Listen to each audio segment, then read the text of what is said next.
Doing some lunge jumps today. That was my first set. Gonna do this for about 10 to 12 minutes. And I'm gonna move on to Zercher squats off the pins. I don't have a set and rep scheme I'm gonna do today. I don't have a specific weight that I wanna hit today. I'm just going to accumulate reps. Haven't done Zerchers off the pins for a while. For the Zerchers, I'm gonna do something that I'm really excited to do, which I haven't done very much at all, which is a snatch grip Jefferson curls from a deficit. It's gonna light up my backside. I did it a few weeks ago with a friend over at his house, kind of just playing around with it, but it's something I'm looking forward to doing today. And then I'm just gonna finish off with some crossover step ups. I'll probably just put the bar on my back for that, but that's the plan for the day.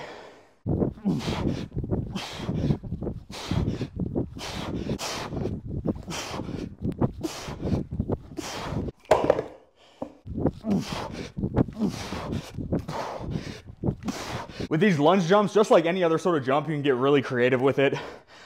You can do them stationary, you can do them moving, you can do them linear, non-linear, height for distance, with various other constraints. Like I got these two plates stacked up. I'll move side to side a little bit on this one.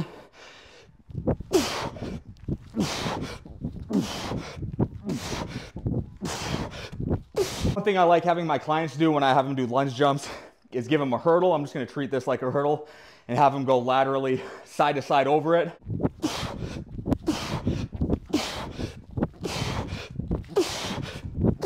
One thing that I think is really underrated about doing jumps for time and as your warm-up, it's a really simple, easy, effective way to get, like, for lack of a better term, an easy way to get incidental conditioning or incidental aerobic work.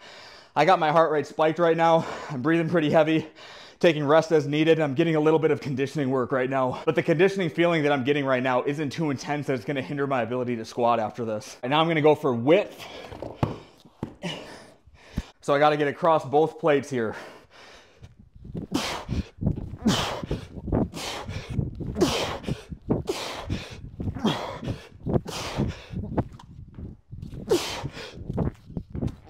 The other thing I really like about these lunge jumps is they're really underrated as a strength stimulus. Landing, quickly getting deep into that lunge position and then reversing your body out of the hole that way. Super underrated as a strength stimulus. It's a little bit different than your traditional plyo.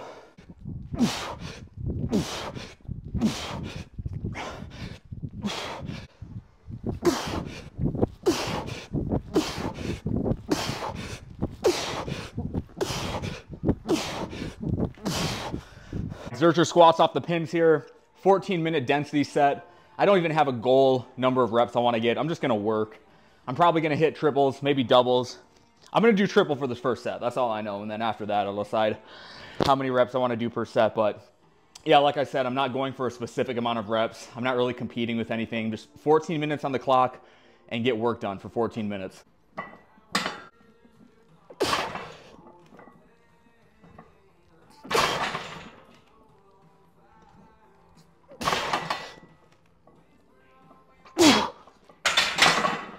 Fuck, that's hard, dude. The Zercher off the pins is way harder than back squat off the pins or front squat off the pins. Kind of losing that connection with the bar on your elbows, the bottom for a split second, then having to regain that connection. That shit makes it hard. What is your take on cardiovascular training for baseball players? I bought your Launch 1.0 program, and I'm wondering if you think the cardio may be overdosed for baseball players who are wanting to use that program.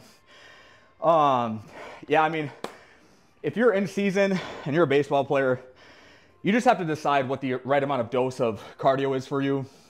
I can't really speak to your situation, but I will say that I think aerobic training, anaerobic threshold training, all these various like energy system development methods or conditioning methods, I think actually are kind of underrated for baseball players in the current time. I made a video responding to Zach Deckant talking about how you shouldn't use 150s or 300-yard shuttles, I think it was, because that's not what baseball players do. Because baseball players, like for a pitcher, they pitch and then they rest 20, 25 seconds after they pitch. It's always like these repeated bouts of high intensity efforts. But it's like, that's true in the context of like, that's the performance needed for your sport. But you still want to have a good, sorry, there's a truck going by my street. But baseball players, just like any other athlete or any other human, you still want to have a good base of aerobic fitness. So like, yeah, it may not help you with your sport per se, but it's good for your general health and well-being. So as far as like the appropriate dose for you, I don't know. You just got to make that decision. But if you're a baseball player, I think you should still do conditioning once or twice a week while you're in season. It's just good for you.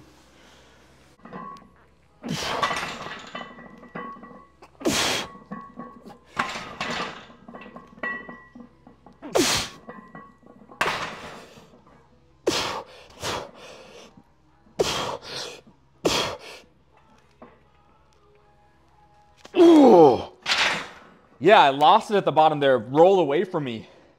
Fuck, dude. Hey, Will, do you agree with Jared Bidney's idea? Jared Bidney is the explosive mechanics guy on Twitter and Instagram.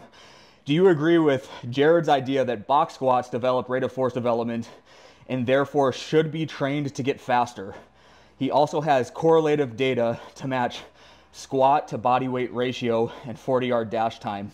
Do you think his ideas are valid? Yeah, so I've been in contact a little bit with Jared because I do want to have a debate with him, and he's open to it on Olympic lifts versus, he's kind of anti-Olympic lifting, and he messaged me about it. So I am going to get into a debate with him at some point. I'm going to message him this week actually to get it nailed down. But I think Jared Bidney has a lot of really good stuff on his page as far as the idea that box squats develop rate of force development and therefore should be trained to get faster. Sorry, this street cleaning.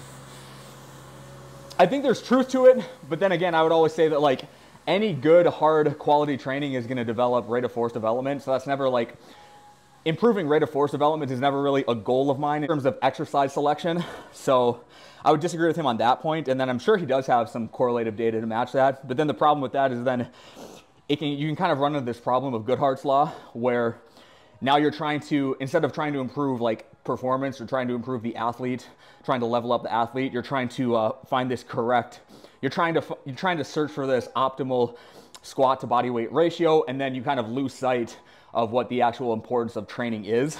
And so then you're trying to test for this specific metric, but now the metric is no longer a valid test.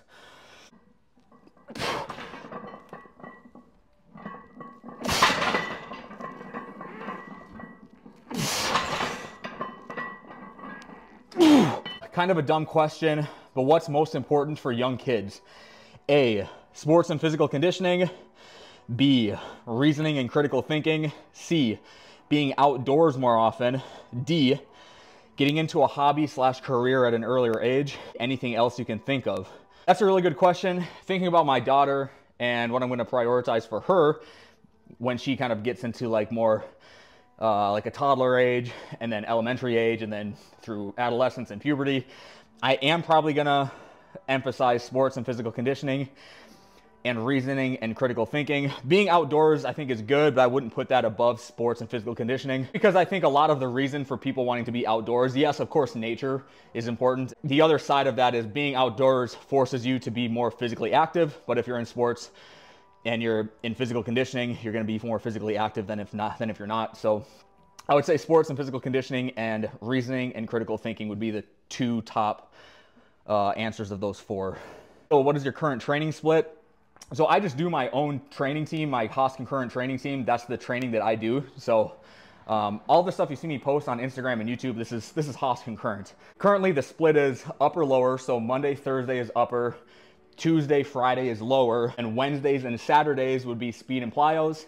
And then Sundays is like, I just call it an aerobic day plus some bodybuilding if you want. So that Sunday would be like 30 minutes on the Peloton treadmill. And then if you want to do some like bicep curls, triceps extensions, that kind of stuff. But then there's a little bit of conditioning a couple times mixed in throughout the week. And then Sunday's like your aerobic fitness day.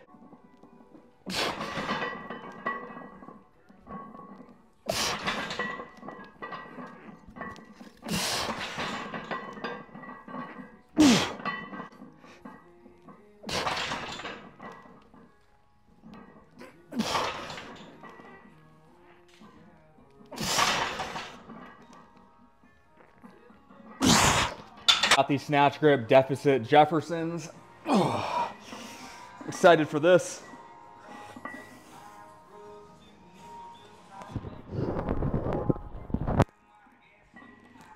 Oh.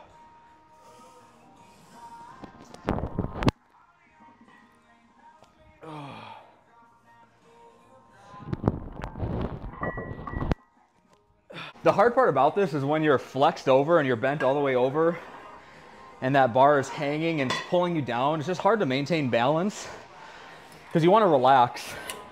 You want to relax, but at the same time keep tension. That's the tricky part. So you kind of get a little bit dizzy standing back up.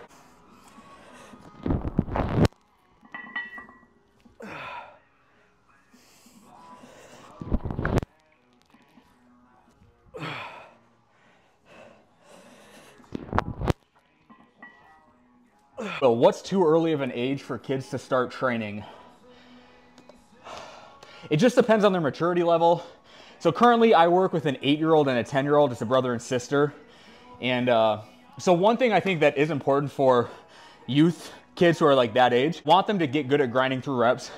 I want them to get better at recruiting the high threshold motor units, but I want them to do it in an environment in which they are not exerting the maximal outputs that they can. What I mean by that is I got this 8-year-old and this 10-year-old, and I have them lifting weights and I have them doing higher reps, doing a set of 10 reps, 7, 8, 9, and 10 are the grinding reps, as opposed to doing like a set of 3 or a set of 5 where all of them are kind of grindy reps. Because I want them to achieve their maximal outputs doing other things. I want them achieving those things via sprinting and jumping via play. Because they're not mature enough for me to say, hey, we're gonna do a 10-yard fly.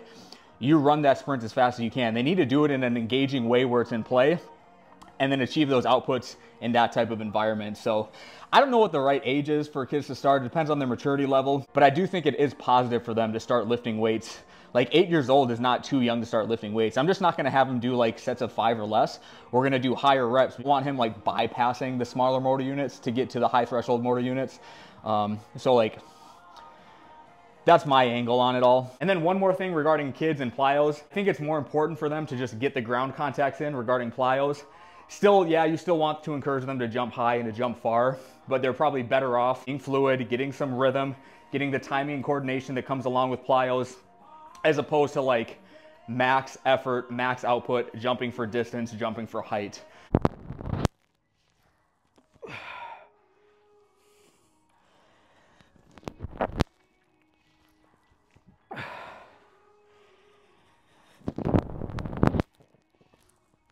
Last thing of the day, crossover step ups, got 230 on the bar, gonna hit a set of 10 here.